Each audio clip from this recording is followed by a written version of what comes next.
Viene el turno del tercer grupo de biomoléculas involucradas en el metabolismo energético, ¿no? La realidad es que podemos encontrar situaciones en las que todos se utilizan, ¿no? La primera, la segunda y la tercera fuente de energía, pero esto facilita el estudio de estas biomoléculas, ¿no? Entonces vamos a hablar de los aminoácidos. Aquí no podemos hablar de los aminoácidos sin hablar de las proteínas, ¿no? Entonces, pero vamos a empezar con esto, ¿no? Entonces, los aminoácidos son 20 los distintos aminoácidos que podemos encontrar en nuestras proteínas. De esos, lo primero que reconocemos como función es que se organizan, se polimerizan para formar un polipéptido y estos polipéptidos los conocemos como proteínas.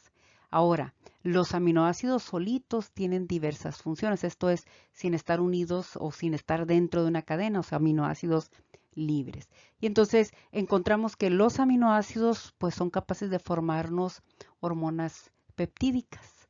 Esto significa que son precursores de hormonas peptídicas, como cuáles, como la T3, que es una hormona tiroidea, ¿sí? Los aminoácidos además son precursores de glucosa y de ahí que entonces sabemos que hay aminoácidos glucogénicos porque me forman glucosa por gluconeogénesis. Además, los aminoácidos pueden formar cuerpos cetónicos. La formación de cuerpos cetónicos se lleva a cabo a través de una vía que se llama cetogénesis. Y entonces los aminoácidos que son precursores de cuerpos cetónicos se llaman aminoácidos cetogénicos. Entonces tenemos aminoácidos glucogénicos y aminoácidos cetogénicos. Ahora, con los aminoácidos también podemos formar unas estructuras anulares en forma de anillo que se llaman porfirinas. Y un ejemplo de este tipo de estructuras es el grupo hemo. Sí, ese que forma parte de la hemoglobina, de la mioglobina, de los citocromos, pues se forma a partir, vaya, esos anillitos que están en la estructura se forman a partir de los aminoácidos, de algunos aminoácidos. Otro tipo de moléculas que podemos formar a partir de los aminoácidos son las catecolaminas.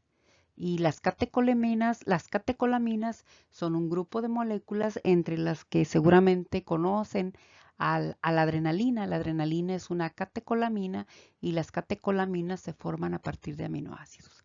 Los aminoácidos además me forman bases nitrogenadas. O sea que cuando formo nucleótidos, que son los bloques de los ácidos nucleicos, necesito formar bases nitrogenadas. Y si son bases nitrogenadas, significa que necesito el nitrógeno que solo puede ser aportado por los aminoácidos.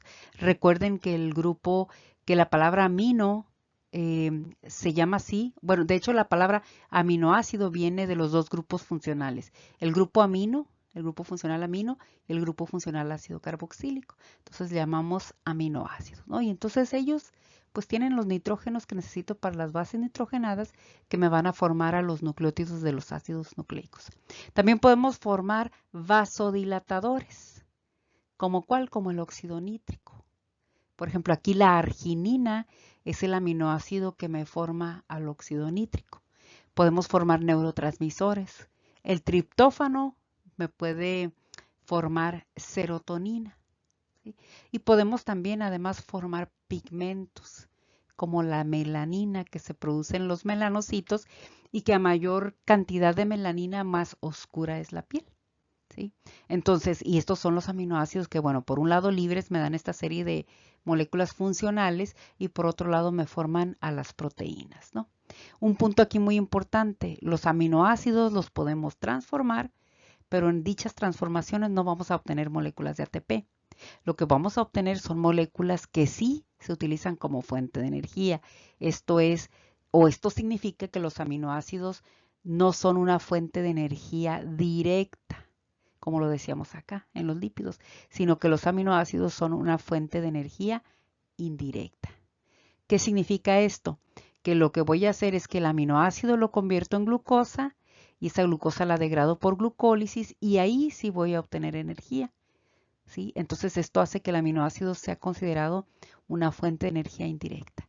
Y lo mismo pasa con los cuerpos cetónicos. El aminoácido lo convierto en cuerpo cetónico, pero el cuerpo cetónico Al transformarse este aminoácido en cuerpo cetónico, pues no me da energía. Sin embargo, el cuerpo cetónico sí se puede degradar para obtener moléculas de acetilo que se van al ciclo de Krebs, cadena respiratoria y a la fosforilación oxidativa, y es ahí donde podemos producir energía. Bueno, en el ciclo de Krebs también, por cada vuelta una molécula de ATP, y ya en la fosforilación oxidativa, pues una mayor cantidad, ¿no?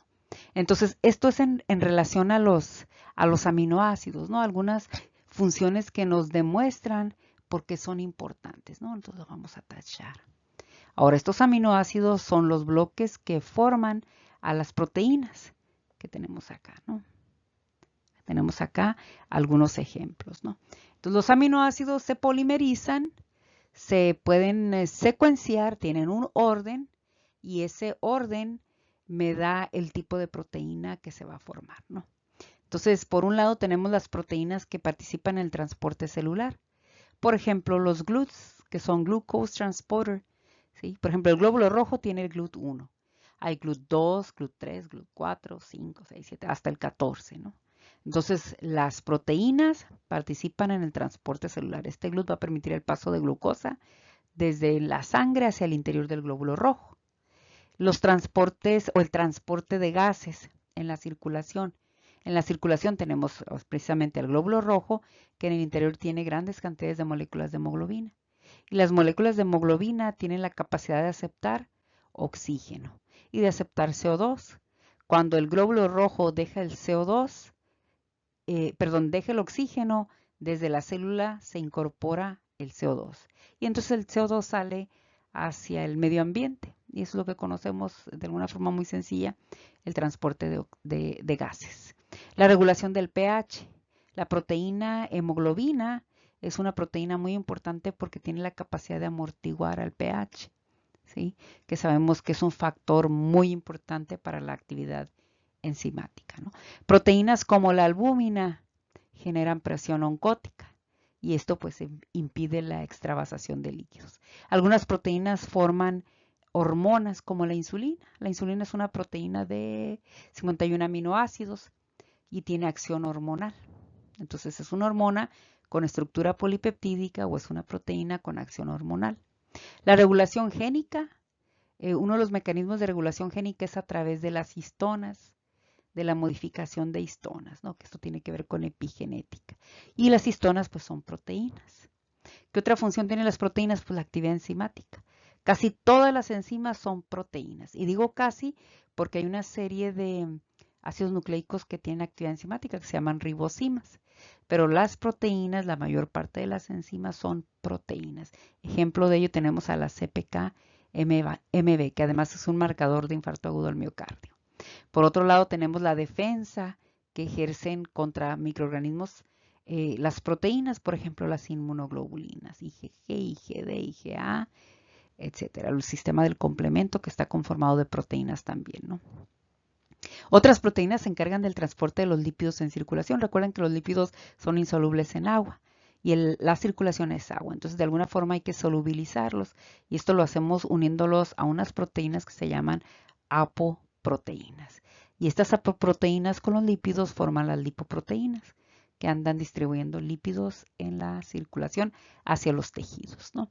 El proceso de contracción muscular pues depende de proteínas como la miosina, pero además está la actina, la troponina, la tropomiosina y otras, ¿no?